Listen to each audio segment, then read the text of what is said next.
Welcome back to Science Online Class. I am your science teacher, Mr. C.P. Barrett, and here we have started the second chapter of class 10 Science.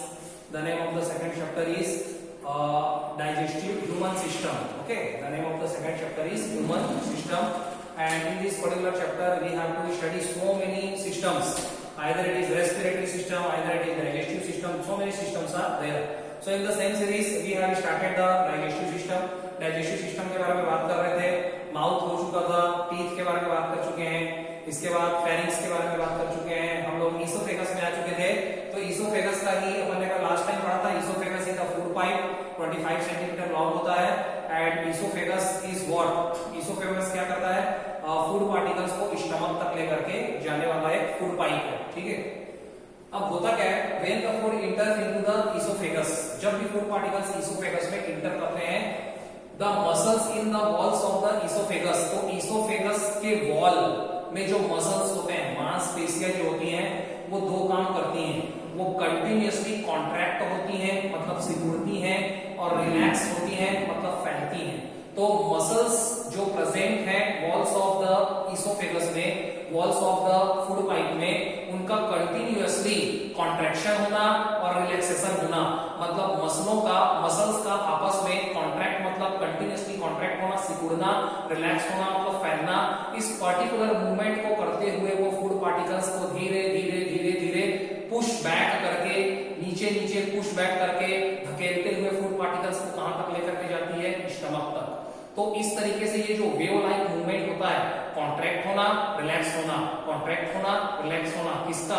Muscles का। किसके muscles का? Oesophagus के walls of the oesophagus के walls में जो muscles होती हैं, उनका कंटिन्यूअसली कॉन्ट्रैक्ट और रिलैक्स होना, इस पर्टिकुलर प्रोसेस को बोलते हैं बेटा पेरिस्टेल्सिस। इस प्रोसेस को ही बोला जाता है पेरिस्टेल्सिस। आगे देखो कहीं पर लिखा भी हुआ है ये, तो एक्चुअल में क्या होता है? Peristalsis is the wave like movement. Peristalsis एक वेव लाइक मूवमेंट होता है, वेव्स की तरह चलता है, जिस तरीके से नदी की धाराएं चलती है ना, वेव जैसी, एक बार राइज होती है, एक बार फॉल होती है, एक बार राइज होती है, एक बार फॉल होती है। तो ये वेव लाइक मूवमेंट होता है caused by the alternate contraction and relaxation of the muscles. और ये अल्टरनेट मतलब एक के बाद एक कॉन्ट्रैक्शन और रिलैक्सेशन ऑफ द मसल्स की वजह से होता है ऑफ द एलिमेंट्री कैनाल। और ये एलिमेंट्री कैनाल का ही पार्ट होता है। एलिमेंट्री कैनाल मतलब माउथ से लेकर के एनस तक के पूरे पाइप को अपन एलिमेंट्री कैनाल बोलते हैं। और एलिमेंट्री कैनाल के ही जो मसल्स होते हैं, जो फूड पाइप के मसल्स होते हैं, तो वो भोजन को अल्टीमेटली कहां तक लीड करते हैं बेटा? स्टमक तक। बस यही काम था।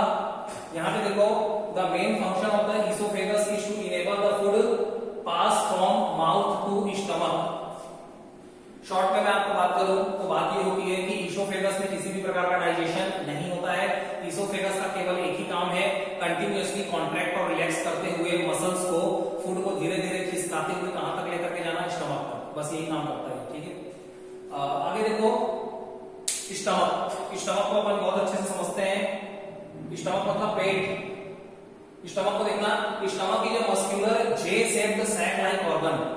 स्टमक को अगर आपने देखा भी होगा डायग्राम में, तो ये जे शेप इंग्लिश अल्फाबेट के जे लेटर का होता है। इंग्लिश अल्फाबेट के जे लेटर का होता है। बाकी चीजें मैं रख कर रहा हूं बेटा, ताकि अपन कंफ्यूज ना हो। स्टमक इज अ मस्कुलर मतलब मांसपेशियों से बना हुआ, जे शेप मतलब जे शेप का, सैक लाइक ऑर्गन मतलब थैले जैसा ऑर्गन होता है, थैले जैसा होता है, ठीक है, क्योंकि इसको किसको स्टोर करना होता है? फूड पार्टिकल्स को। Present on the left side of the abdomen. Abdomen कहने का मतलब जो अपनी चेस्ट कैविटी होती है ना, उसके लेफ्ट साइड में होता है। मतलब स्टमक एक्चुअल में अपने छाती के लेफ्ट साइड पे प्रेजेंट होता है, और जो रिब केज होता है, छाती की हड्डियां होती हैं, उसके अंदर जो ये गैप नजर आता है, उसको एब्डोमेन बोलते हैं। Left side of the abdomen and is the middle of the duodenum. तो बेटा ये एब्डोमेन, ड्यूडेनम ये सब पार्ट हैं, ठीक है। तो मिडिल ऑफ द ड्यूडेनम में ये होता है। इसको मैं समझाऊं क्या? ये तो नाम है। स्टमक हेल्प्स इन द, ये आपको मेन याद रखना है कि स्टमक का फंक्शन क्या होता है। Stomach helps in the storage and digestion of the food. Stomach के दो काम होते हैं कि जितने भी फूड पार्टिकल्स, जो भी खाना अपन खाते हैं, उसको स्टोर करके रखता है और उनका डाइजेशन भी करता है, दोनों काम करता है, ठीक है। It's an elastic organ. Elastic मतलब फैलने वाला। ये ऐसा ऑर्गन होता है जो इलास्टिक नेचर का होता है, फैल सकता है, and which can contain 1 to 3 litres of the food item, और इसकी इतनी कैपेसिटी होती है कि ये फैल करके 1 से 3 लीटर तक का फूड मटेरियल स्टोर करके रख सकता है। ठीक है, it is divided into the 3 parts, ये 3 पार्ट्स में बटा होता है। पहला फर्स्ट वाले को बोलते हैं upper fundus, first upper fundus that is the name upper fundus first part. Second part को बोलते हैं middle cardiac stomach, middle cardiac stomach. Third part को बोलते हैं lower pyloric stomach, lower pyloric stomach नाम। ठीक है, आगे ये आप मेन याद रखना है, the gastric glands present in the wall of the stomach. Stomach के वॉल में कौन से ग्लैंड्स प्रेजेंट होते हैं? Gastric glands. स्टमक के वॉल में कौन से ग्लैंड्स प्रेजेंट होते हैं? गैस्ट्रिक ग्लैंड, और ये सीक्रेट करते हैं गैस्ट्रिक जूस। किस प्रकार का जूस सीक्रेट करते हैं? Gastric juice, which help in the digestion of the food, और उसी जूस की वजह से ही फूड का डाइजेशन होता है। स्टमक के वॉल्स में क्या प्रेजेंट होता है? Gastric gland. कौन सा जूस सीक्रेट करते हैं? गैस्ट्रिक जूस, और ये क्या करते हैं? It helps in the digestion of the food particles. Next देखो बेटा, this juices contain the hydrochloric acid HCl, mucus मतलब चिपचिपा पदार्थ। इस जूस के अंदर 3 चीजें होती हैं, एक तो हाइड्रोक्लोरिक एसिड होता है, ठीक है HCl, एक तो म्यूकस होता है, म्यूकस मतलब चिपचिपा पदार्थ, और नेक्स्ट होता है बेटा एंजाइम होता है, जैसा पेप्सिन, मतलब पेप्सिन नाम का एक एंजाइम होता है, म्यूकस होता है, और HCl प्रेजेंट होता है इसके अंदर, इस गैस्ट्रिक जूस के अंदर। Pyloric stomach leads to the small intestine by an opening called pylorus. Meaning समझो कि जो लास्ट वाला पार्ट होता है स्टमक का, लास्ट वाला जो पार्ट होता है स्टमक का, उसका नाम क्या था बेटा? Pyloric stomach. तो पाइलोरिक स्टमक ही क्या करता है? आगे जाकर के स्मॉल इंटेस्टाइन से जुड़ता है, लीड करता है। मतलब पाइलोरिक स्टमक के बाद जो नेक्स्ट पार्ट आता है उसको अपन स्मॉल इंटेस्टाइन बोलते हैं। मतलब स्टमक का कौन सा पार्ट, कौन सा वाला पार्ट स्मॉल इंटेस्टाइन से जुड़ा होता है बेटा? Pyloric stomach. और जो थर्ड पार्ट होता है किसका? स्टमक का, और वो एक ओपनिंग के थ्रू जुड़ता है।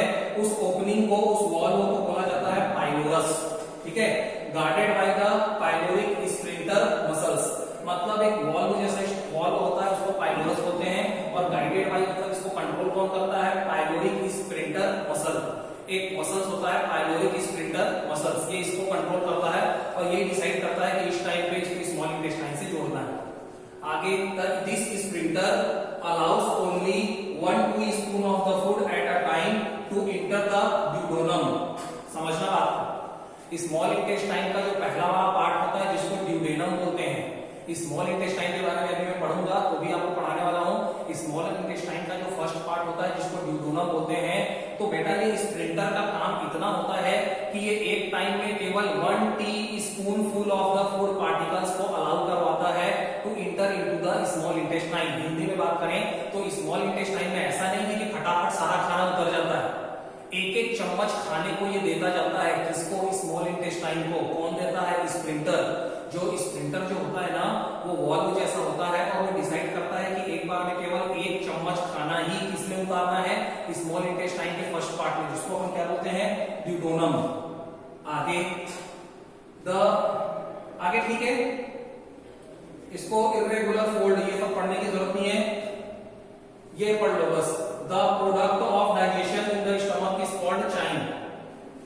The product of the digestion मतलब स्टमक में डाइजेशन होने के बाद वो भोजन को अपन क्या बोलते हैं? चाइम बोलते हैं, क्योंकि वो लुब्धि जैसा बन चुका होता है, उसमें काफी कुछ चीजों का डाइजेशन हो चुका होता है। आगे स्मॉल इंटेस्टाइन है ना, थोड़ा सा फास्ट भी लेंगे जहां पे जरूरत पड़ेगी। स्मॉल इंटेस्टाइन पहले रब कर देता हूं मैं, so that you will be confused. अच्छा लग रहा है बेटा आप लोगों को? ठीक है, राइट नाउ चीजें को देखो, साइंस को समझना इंपॉर्टेंट है, English is not important here, and that's why what आपको समझाने पॉइंट ऑफ व्यू से मैं बता रहा हूं, ताकि आपको एक्चुअल में चीजें क्लियर होती चले। इट इज स्मॉल इंटेस्टाइन, छोटी आंत, बहुत इंपॉर्टेंट चीज है। It is an important organ of the digestive system. Important organ होता है डाइजेस्टिव सिस्टम का, इंपॉर्टेंट ऑर्गन होता है। It starts from the pyloric part of the stomach. बात वही है, कहां से स्टार्ट होता है? Pyloric part of the stomach से। पाइलोरिक पार्ट कौन सा था? थर्ड पार्ट था किसका? स्टमक का। तो ये pyloric part of the stomach से स्टार्ट होता है and completes in the large intestine, और ये फाइनली कहां पे जाकर के खत्म होता है? Large intestine. मतलब ये बात समझ में आती है कि भोजन स्मॉल इंटेस्टाइन के बाद किसमें पहुंचता है? लार्ज इंटेस्टाइन में पहुंचता है। It is the longest part, ये सबसे ज्यादा लॉन्गेस्ट पार्ट होता है। इसकी लंबाई देखो 7 metre long and 2.5 centimetre diameter, मतलब ये पाइप जैसा स्ट्रक्चर होता है, ठीक है, क्वाइल्ड होता है, मुड़ा हुआ होता है। इसकी लंबाई 7 मीटर के बराबर होती है और 2.5 मीटर के अराउंड इसका क्या होता है, डायमीटर होता है, इसका पाइप का।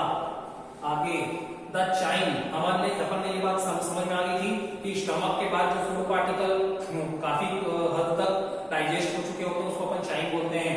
The chyme partially digested food from stomach enters into the small intestine. Partially digested food जो स्टमक से आता है पाइलोरिक पार्ट से, वो कहां पे एंटर करता है बेटा, स्मॉल इंटेस्टाइन में, where most part of the digestion and absorption of the food takes place. तो ये हो गया भैया फंक्शन। स्मॉल इंटेस्टाइन का फंक्शन क्या होता है, most part of the digestion, digestion का जो मोस्ट ऑफ द पार्ट होता है वो यहीं पे कंप्लीट होता है। और दूसरी बार एब्जॉर्प्शन, एब्जॉर्प्शन कहने का मतलब जितने भी न्यूट्रिएंट्स होते हैं, जितने भी न्यूट्रिएंट्स होते हैं उसका एब्जॉर्प्शन वो स्मॉलर पार्ट में चेंज हो चुके होते हैं। जितने भी प्रकार के न्यूट्रिएंट्स होते हैं वो सिंपलर फॉर्म में टूट चुके होते हैं, तो उसका एब्जॉर्प्शन मतलब अपने जो ब्लड सेल्स होते हैं ना, ब्लड कैपिलरीज होती हैं, विलीज बोलते हैं जिसको, वो इसको एब्जॉर्ब करती हैं और बाद में ब्लड के थ्रू उस न्यूट्रिएंट्स को पूरी बॉडी में सर्कुलेट कराया जाता है। तो इस प्रक्रिया को एब्जॉर्प्शन बोलते हैं। वो कहां कंप्लीट होता है, स्मॉल इंटेस्टाइन में। आगे अब देखो इसके पार्ट्स, पहला होता है ड्यूडेनम, समझ में आया, ड्यूडेनम आया था। ड्यूडेनम को बोलते हैं C shaped first part. Duodenum is the first part of the small intestine connected to the stomach and the smallest part which plays the important role in the chemical digestion of the food. Duodenum first part होता है small intestine का, C shape का होता है और ये pyloric part से जुड़ा होता है, स्टमक से जुड़ा होता है ये, ठीक है। और इसका मेन ये स्मॉलेस्ट पार्ट भी होता है। स्मॉल इंटेस्टाइन के 3 पार्ट होते हैं, उसमें सबसे छोटा पार्ट ये होता है और ये केमिकल डाइजेशन कराता है फूड का, ठीक है। नेक्स्ट होता है जेजुनम। जेजुनम को मिडिल पार्ट भी बोलते हैं। Jejunum is the middle part of the small intestine, here the digested food juice is absorbed. Jejunum middle part होता है स्मॉल इंटेस्टाइन का और यहाँ पे जितने भी डाइजेस्टिव जूसेस होते हैं उसको एब्सॉर्ब किया जाता है। और enterocytes takes part in the absorbing the food juice through the specific cell. अलग अलग प्रकार के जो सेल होते हैं उससे जूस निकलता है और इसको एब्सॉर्ब करते हैं, ठीक है। नेक्स्ट है ileum. Ileum is the terminal. Terminal मतलब होता है छोर पे, टर्मिनल पॉइंट मतलब होता है छोर पे होना, अंतिम सीमा में होना। तो ये टर्मिनल पार्ट को इलियम बोलते हैं। Ilium is the last part of the small intestine, it opens into the large intestine. मतलब इलियम लास्ट पार्ट होता है किसका, स्मॉल इंटेस्टाइन का। और फाइनली ये किससे जुड़ा होता है, लार्ज इंटेस्टाइन से जुड़ता है, ठीक है। थर्ड पार्ट होता है इलियम, जिसको टर्मिनल पार्ट भी बोला जाता है। टर्मिनल का मतलब मैंने आपको बताया था छोर, टर्मिनल पार्ट मतलब छोर पे होता है। Ilium is the last part of the small intestine, it opens into the large intestine. और यही वाला पार्ट जो होता है लार्ज इंटेस्टाइन से जुड़ा होता है। इलियम टर्मिनल पार्ट होता है, थर्ड पार्ट होता है स्मॉल इंटेस्टाइन का, और यही जो होता है लार्ज इंटेस्टाइन से जुड़ा होता है, ठीक है। इट एब्सॉर्ब्स द न्यूट्रिशनल एलिमेंट, और ये जितने भी प्रकार के न्यूट्रिशनल एलिमेंट्स होते हैं इसको एब्सॉर्ब करता है, ठीक है। और specially the bile salt and vitamins which are not absorbed in the jejunum. मतलब होता क्या है, जेजुनम में बहुत सारी एब्सॉर्प्शन तो जेजुनम में भी होता है। जेजुनम जो मिडिल पार्ट होता है उसमें भी एब्सॉर्प्शन हो चुका होता है, लेकिन कुछ चीजों का एब्सॉर्प्शन बाकी होता है। किसका, बाइल सॉल्ट का और विटामिन का। ऐसे बहुत सारे विटामिन्स होते हैं, बहुत सारे बाइल जूस का पार्ट होता है जो एब्सॉर्ब नहीं हो पाता है सेकंड पार्ट में, तो उसको ये जो थर्ड वाला पार्ट होता है इलियम होता है वो अच्छे से एब्सॉर्ब कराता है। समझ में आ गई बात। Both jejunum and ileum are the greatly coiled. Coiled मतलब मुड़े हुए। ये जो जेजुनम और इलियम जो 2 पार्ट होते हैं ना स्मॉल इंटेस्टाइन के, बहुत ज्यादा क्वाइल्ड नेचर के होते हैं, मुड़े हुए होते हैं, ट्विस्टेड होते हैं। एक के ऊपर एक ये क्या बनाते हैं, बहुत सारा घेरा बनाते हैं, आपने देखा भी होगा ना। नेक्स्ट अब आता है बेटा लार्ज इंटेस्टाइन। समझना, लार्ज इंटेस्टाइन के बारे में अपन पढ़ने वाले हैं। ध्यान से देखो, the food that remains undigested and unabsorbed passes from the small intestine into the large intestine. इसको ध्यान से अगर पढ़ते हैं तो समझ में आती है बात कि जो फूड अनडाइजेस्टेड रहता है, जिसका पाचन नहीं हो पाता है, और अनएब्सॉर्ब्ड रहता है मतलब जिसको एब्सॉर्ब करने की जरूरत नहीं होती है, तो अनडाइजेस्टेड एंड अनएब्सॉर्ब्ड जो फूड पार्टिकल्स होते हैं and which are poisonous for our body, जो हमारे बॉडी के लिए नुकसानदायक होते हैं, पॉइजनस हो सकते हैं। और जो यूजलेस मटेरियल होता है तो वो एक प्रकार का वेस्ट प्रोडक्ट होता है, तो इस वेस्ट प्रोडक्ट को ही हैंड ओवर किया जाता है लार्ज इंटेस्टाइन को, ठीक है, and it is the much shorter than the small intestine. Large intestine जो होता है शॉर्टर मतलब छोटा होता है as compare to the small intestine, but diameter is much larger. लेकिन इसका जो डायमीटर होता है वो क्या होता है भैया, वो मोटा होता है, मतलब वो ज्यादा होता है। अगर आप लार्ज इंटेस्टाइन को देखेंगे, फिगर में भी देखा होगा आपने, तो लार्ज इंटेस्टाइन बड़ा होता है, मतलब कि उसका डायमीटर बड़ा होता है, वो बड़े पाइप जैसा दिखता है। लेकिन अगर लंबाई के बारे में बात करें तो ये शॉर्टर होता है as compare to the small intestine.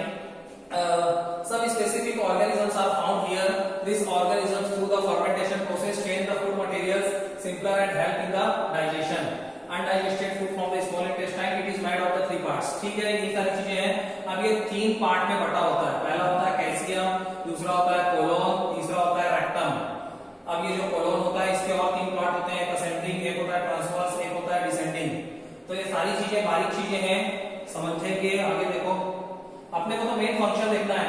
अब देखो इन तीनों के थोड़े थोड़े बारे में पढ़ लेते हैं, क्या क्या होते हैं। 3 पार्ट्स होते हैं लार्ज इंटेस्टाइन के, जैसे स्मॉल इंटेस्टाइन के भी 3 पार्ट थे, लार्ज इंटेस्टाइन के भी 3 पार्ट होते हैं। फर्स्ट होता है calcium. Calcium is the well developed in the herbivores. Herbivores मतलब शाकाहारी, जितने भी प्रकार के हर्बीवोर्स एनिमल्स होते हैं उसमें अच्छे से डेवलप्ड होता है कैल्शियम, ठीक है।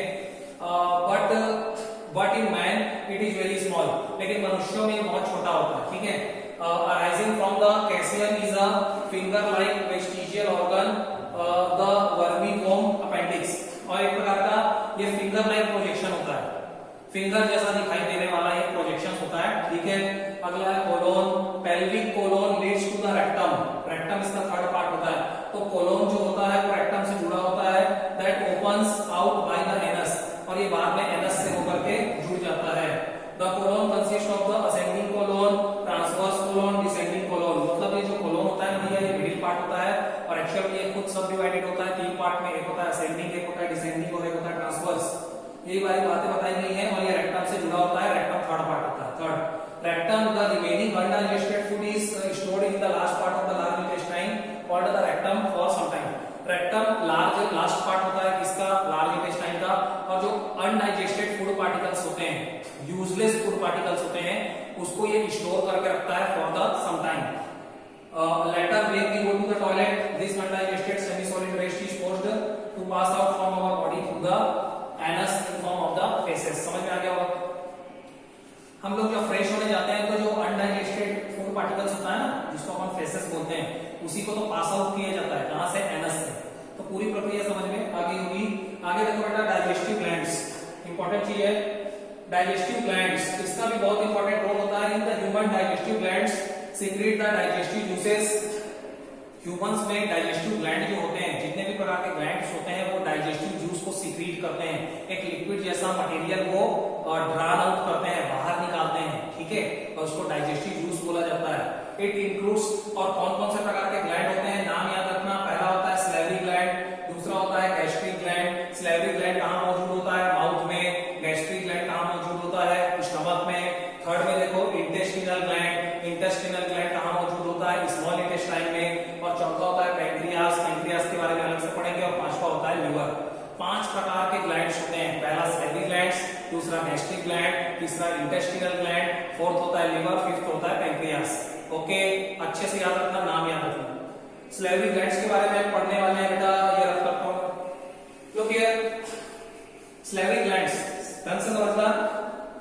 यहाँ पे फिगर में दिया गया है slavery glands of the human beings. तो देखो ये 3 पार्ट में बटा होता है, parotid gland, sublingual gland and सब मैंडिबुलर ग्लैंड। आगे भी दिया गया है, पढ़ता हूं मैं। The salivary gland secret the watery liquid called the saliva. Salivary gland एक प्रकार का वाटर जैसा लिक्विड बाहर निकालता है, जिसको अपन सलाइवा मतलब लार बोलते हैं। बात समझ में आ गई। Function of the saliva, saliva के कार्य क्या क्या हैं। Saliva contains an enzyme called the salivary amylase. Saliva के अंदर जो एंजाइम प्रेजेंट होता है, एंजाइम कुछ नहीं करता, फूड पार्टिकल्स को स्मॉलर फॉर्म में तोड़ता है, एक प्रकार का लिक्विड जैसा सब्सटेंस। तो जो एंजाइम इसके अंदर होता है उसको स्लेवरिक एमिलेज बोलते हैं। That helps to digest the starch, carbohydrate present in the food particles partially. जो भी फूड पार्टिकल्स अपन खाते हैं उसमें कार्बोहाइड्रेट होता है, उस कार्बोहाइड्रेट को स्मॉलर फॉर्म में तोड़ने का काम कौन करता है, ये एंजाइम एमिलेज, जिसको अपन क्या बोलते हैं, सलाइवा के अंदर होता है।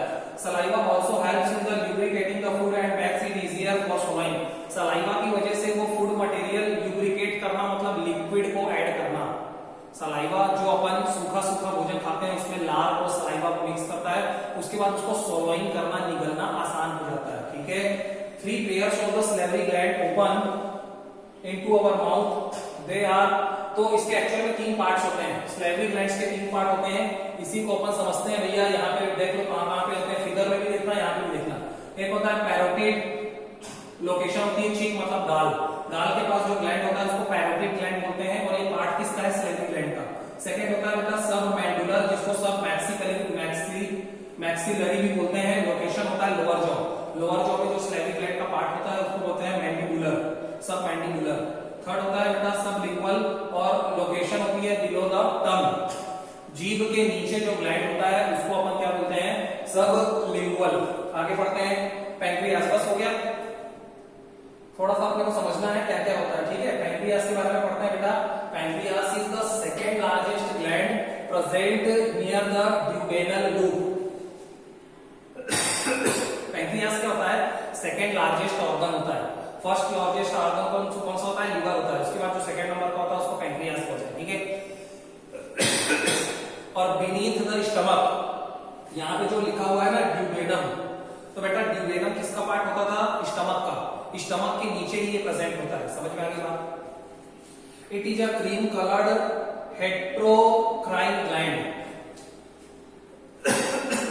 दो प्रकार की चीजें होती हैं, एक इंडोक्राइन ग्लैंड होता है, एक हेट्रोक्राइन ग्लैंड होता है। ठीक है, इसके बारे में बाद में पढ़ेंगे। क्रीम कलर का एक ग्लैंड होता है। ठीक है, it has both the exocrine and endocrine gland. इसमें दोनों प्रकार के ग्लैंड होते हैं, एक इंडोक्राइन होता है, एक एक्सोक्राइन होता है। ठीक है, अब देखो बस यही पढ़ना था। पैंक्रियास के बारे में पढ़ते हैं, एक होता है एक्सोक्राइन पार्ट और एक होता है इंडोक्राइन पार्ट। एक्सोक्राइन पार्ट क्या करते हैं, सीक्रेट द हार्मोन। ये कौन से प्रकार के हार्मोन सीक्रेट करते हैं, इंसुलिन और ग्लूकागोन। मतलब जो इंसुलिन के बारे में अपन पढ़ते हैं ना, जो डायबिटीज को मैनेज करने के काम आता है, डायबिटीज की बीमारी हो जाती है, अगर इंसुलिन का सिक्रीशन प्रॉपर तरीके से नहीं होता है, कम होता है, ज्यादा होता है, तो डायबिटीज या शुगर की बीमारी हो जाती है। वो एक्चुअल में एक्सोक्राइन पार्ट है। और एक्सोक्राइन को आप ये समझिए कि इट इज नॉट डक्टलेस, मतलब एक पाइप जैसा स्ट्रक्चर होता है, और ये पूरी तरीके से इसके पास डक्ट होता है। और जो डक्टलेस होता है ना, जो डायरेक्ट ब्लड में हार्मोन को सीक्रेट करते हैं, उनको एक्सोक्राइन बोलते हैं। तो ये है इंसुलिन और ग्लूकागोन का रिलेशन एक्सोक्राइन पार्ट से है। और यहाँ पे देखो एक्सोक्राइन, दोनों जगह एक्सोक्राइन कैसे लिखा है बेटा, एक इंडोक्राइन होगा, ये इंडोक्राइन होना चाहिए, एक्सोक्राइन होना चाहिए। ठीक है, गलत लिखा है। और एक्सोक्राइन जो होता है वो सीक्रेट करता है पैंक्रियाटिक जूस, जो कि बहुत सारे एंजाइम इंक्लूड करके चलते हैं, जैसे pancreatic juice, and it is alkaline in nature. थोड़ा थोड़ा समझते जाओ। जो पैंक्रियाटिक जूस होता है वो एक्सोक्राइन पार्ट होता है, अल्कलाइन इन नेचर होता है, मतलब बेसिक इन नेचर, इसकी प्रवृत्ति क्षारीय होती है, बेसिक नेचर का होता है, एसिडिक नेचर का नहीं होता है। ठीक है, आगे पढ़ो बेटा। एक्सोक्राइन पार्ट के बारे में पढ़ते हैं। Exocrine part has the pancreatic duct. देखो यहाँ पे लिखा है ना डक्ट, डक्ट मतलब पाइप जैसा स्ट्रक्चर इसके पास होता है, that opens into the duodenum. ये ड्यूडोनम मतलब स्टमक से जुड़ा हुआ होता है, along with the bile duct, bile duct के साथ उसके साथ जुड़ा हुआ होता है। It secrets the alkaline pancreatic juice, और ये अल्कलाइन पैंक्रियाटिक जूस सीक्रेट करता है which contains the inactivate enzymes. और ये जो एंजाइम सीक्रेट करता है उसका नाम है ट्रिप्सिंगोगेन। ठीक है, ट्रिप्सिंगोगेन और चेमेट्री सिग्नोगेन। ठीक है, नाम देख लेना। एमिलीज, लाइपासेस एंड न्यूक्लियसेस, ये सब एंजाइम्स के नाम है, हार्ड नाम है, थोड़ा सा ध्यान देना पड़ेगा आपको। पैंक्रियाटिक जूस ब्रेक डाउन, इसका वर्क ये याद रखो आप। पैंक्रियाटिक जूस काम क्या करता है, ब्रेक डाउन करता है फैट को completely into the fatty acid and glycerol. It also break down the carbohydrate and protein into the simpler form. Short में ये समझ में आया मेरे को कि पैंक्रियास में का फंक्शन मेन याद रखना है अपने को। फंक्शन ये होता है कि ये क्या करता है, जो फैट्स प्रेजेंट होते हैं फूड पार्टिकल्स में, उनको फैटी एसिड और ग्लिसरॉल में तोड़ता है। फैटी एसिड और ग्लिसरॉल, दीज आर द इस simpler form of the fat. और दूसरी बात ये समझ में आती है कि ये कार्बोहाइड्रेट और प्रोटीन को भी स्मॉलर फॉर्म में तोड़ने का काम करता है। अब किनके सहायता से करता है, दो पार्ट से करता है, एक होता है इंडोक्राइन पार्ट, दूसरा होता है एक्सोक्राइन पार्ट। इंडोक्राइन पार्ट मतलब डक्ट वाले ग्लैंड, मतलब जो पाइप जैसे स्ट्रक्चर से जुड़े होते हैं और उसमें ये हार्मोन को सीक्रेट करते हैं। उसमें मेन होता है इंसुलिन और ग्लूकागोन, इस प्रकार के एंजाइम्स या इस प्रकार के डाइजेस्टिव जूस सीक्रेट किए जाते हैं। समझ में आ गई बात। दूसरा होता है एक्सोक्राइन का पार्ट जिसमें पैंक्रियाटिक जूस को सीक्रेट किया जाता है जो अल्कलाइन इन नेचर का होता है। बस यही सारी बातें हैं, आगे बढ़ो। एक एक चीज अपन रीड नहीं कर सकते। देखो इंडोक्राइन पार्ट में क्या होता है, it consist of the groups of the inlets of Langerhans, ठीक है, इसमें लैंगरहैंस नाम की कोशिकाएं होती हैं।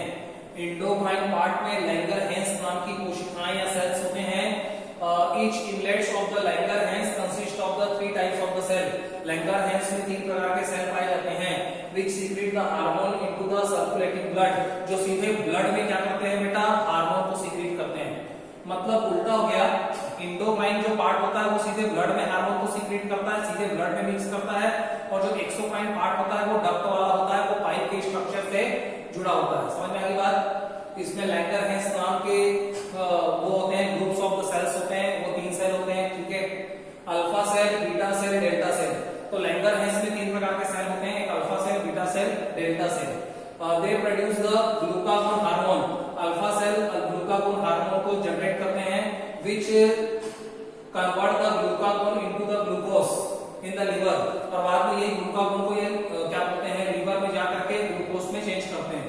दूसरा beta cell, they produce the insulin hormone, और बीटा सेल से इंसुलिन हार्मोन का जनरेशन होता है which converts the glucose into the glycogen, जो ग्लूकोज को ग्लाइकोगेन में चेंज करता है in the liver and the muscles. मतलब उल्टा काम है, ये क्या करता है, ये ग्लाइकोगेन को ग्लूकोज में चेंज करता है अल्फा सेल, और उल्टा काम करता है बीटा सेल, मतलब ये ग्लूकोज को ग्लाइकोगेन में चेंज करता है, ठीक है। तीसरी बात समझते हैं, delta cell, they secrete the somatostatin hormone which inhibits the secretion of the glucagon by the alpha cells and secretion of the insulin। समझ में आ गई बात। अच्छे से मैं समझाता हूँ बेटा, देखो ग्लूकागोन, ठीक है, secretion of the glucagon and secretion of the insulin शुरू से समझते हैं। तीन प्रकार के सेल होते हैं, अल्फा, बीटा और डेल्टा। अल्फा सेल से जो हार्मोन निकलता है उसको अपन बोलते हैं ग्लूकागोन। क्या करता है ये, ग्लूकागोन को ग्लूकोज में चेंज करता है लिवर में जाकर के। दूसरा होता है बीटा सेल, बीटा सेल से इंसुलिन जो लिक्विड होता है, डाइजेस्टिव जूस वो सीक्रेट होता है, ये उल्टा काम करता है, ये ग्लूकोज को ग्लूकागोन में चेंज करता है। और तीसरा जो होता है उसको बोलते हैं डेल्टा सेल, इसमें से जो हार्मोन सीक्रेट होता है उसको बोलते हैं सोमेटोस्टेलिन, और सोमेटोस्टेलिन दोनों के फंक्शन को कंट्रोल करता है। मतलब ये इस बात की पूरी निगरानी रखता है कि अल्फा सेल ने ढंग से अल्फा सेल ने ग्लूकागोन का सीक्रेशन किया कि नहीं, और बीटा सेल ने इंसुलिन का सीक्रेशन किया कि नहीं, मतलब दोनों को कंट्रोल करने का काम होता है इसका। ओवर नेक्स्ट, लिवर पे आओ। Liver is the largest gland, 1.5 kilogram in the human body. Okay, it is bilobated, having large right lobe and small left lobe। Shortcut में समझ में आया कि लिवर क्या होता है, लार्जेस्ट ग्लैंड होता है, इसका वजन 1.5 किलोग्राम होता है, और इसमें दो प्रकार के लोब पाए जाते हैं। बाइलोब्ड कहने का मतलब है दो प्रकार के लोब पाए जाते हैं, दो प्रकार के लोब पाए जाते हैं, मतलब देखो ध्यान से, ये लिवर है अपना, दो प्रकार के लोब होते हैं, एक होता है लेफ्ट लोब और एक होता है right lobe. Each lobe is formed of many hepatic lobules, और हर लोब के अंदर जो छोटे छोटे फंक्शनल यूनिट होते हैं उसको लोब्यूल्स बोला जाता है, ठीक है, नाम है। A lobule has the many hepatic cell arranged as, ठीक है, radiating face around a central vein. They secrete the alkaline bile juice. जितना भी प्रकार के लोब होते हैं उसके अंदर लोब्यूल्स होते हैं, और ये एक प्रकार का जो डाइजेस्टिव जूस सीक्रेट करते हैं उसको अपन बाइल जूस बोलते हैं। Bile is stored temporally in the gall bladder. जो बाइल जूस होता है उसको टेम्पररी मतलब थोड़े समय के लिए गॉल ब्लैडर स्टोर करके रखता है, ठीक है। It is needed by the small intestine to emulsify the fat, और फैट का डाइजेशन करने के लिए स्मॉल इंटेस्टाइन को इस बाइल जूस की जरूरत पड़ती है। ओके, यही बात लिखी हुई है, बाइल सॉल्ट, कोलेस्ट्रॉल, ठीक है। फंक्शन ऑफ द बाइल को पढ़ते हैं, it makes the acidic food coming from the stomach, okay, to alkaline so that pancreatic enzymes can act on it. ध्यान से सुनना, बाइल जूस का काम ये होता है कि स्टमक से जो आया हुआ भोजन होता है वो थोड़ा सा एसिडिक नेचर का होता है। क्यों होता है? क्योंकि उसमें HCl होता है। स्टमक HCl सीक्रेट किया था तो उसकी वजह से एसिडिक नेचर का हो जाता है फूड, उसको थोड़ा सा अल्कलाइन नेचर में कन्वर्ट करता है कौन? बाइल जूस, और उसके बाद ही पैंक्रियाटिक जूस इसमें काम कर सकता है। दूसरा देखो, bile contains the bile salt that help in the proper digestion of the fat by breaking down. Bile juice में बाइल सॉल्ट प्रेजेंट होते हैं जो कि डाइजेशन करते हैं फैट का और लार्ज फैट ग्लोबल्स को स्मॉलर वन में तोड़ते हैं, ग्लिसरॉल और फैटी एसिड में तोड़ते हैं। ये सारी बातें लिखी है। This process is known as the emulsification of the fat, और इस प्रोसेस को जिसमें फैट जो होता है इसको सिंपलर फॉर्म में टूटता है, इसको इमल्सिफिकेशन ऑफ द फैट कहा जाता है। आगे देखते जाओ, यही बातें हैं बेटा। लेट मी रब द बोर्ड।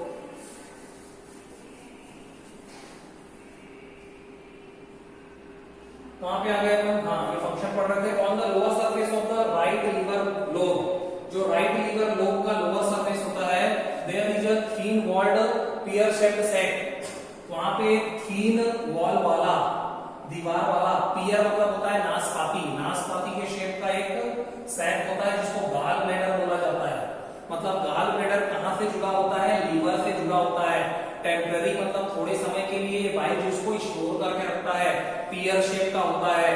और ये राइट लोब में on the lower surface of right liver lobe, liver के दो लोब होते हैं, राइट और लेफ्ट, तो राइट वाले लीवर लोब में ये जुड़ा हुआ होता है। It stores the bile secreted by the liver. वही बात है। आगे देखो, bile is drained from the liver by a bile duct.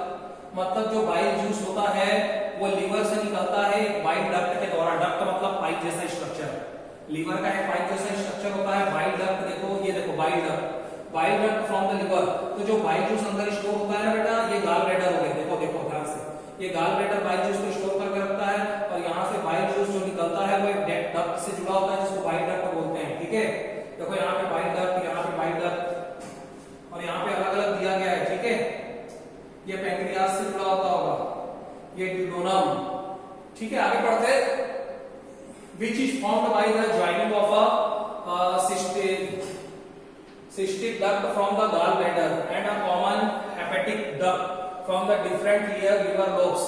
मतलब इस लीवर के जो अलग अलग लोब होते हैं वो अलग अलग पार्ट से जुड़े होते हैं। एक बाइल डक्ट होता है, एक हेपेटिक डक्ट होता है, ठीक है, एक पैंक्रियाटिक डक्ट होता है। ये सारी चीजें दी गई हैं। ठीक है, पढ़ना इसको आप इतना इंपॉर्टेंट तो है नहीं, शॉर्टकट में अपन पढ़े, इसको समझें तो ठीक है। Till here I am going to finish my lecture. इसको और देख लेंगे। Chapter is little lengthy, smaller information we have to store in our brain. बहुत ज्यादा लेंथी में, बहुत ज्यादा डेप्थ में जाएंगे तो अपन पूरे चैप्टर की तैयारी नहीं कर पाएंगे। Till here I am going to finish my lecture. Next part I will take next time. Till then, thank you so much.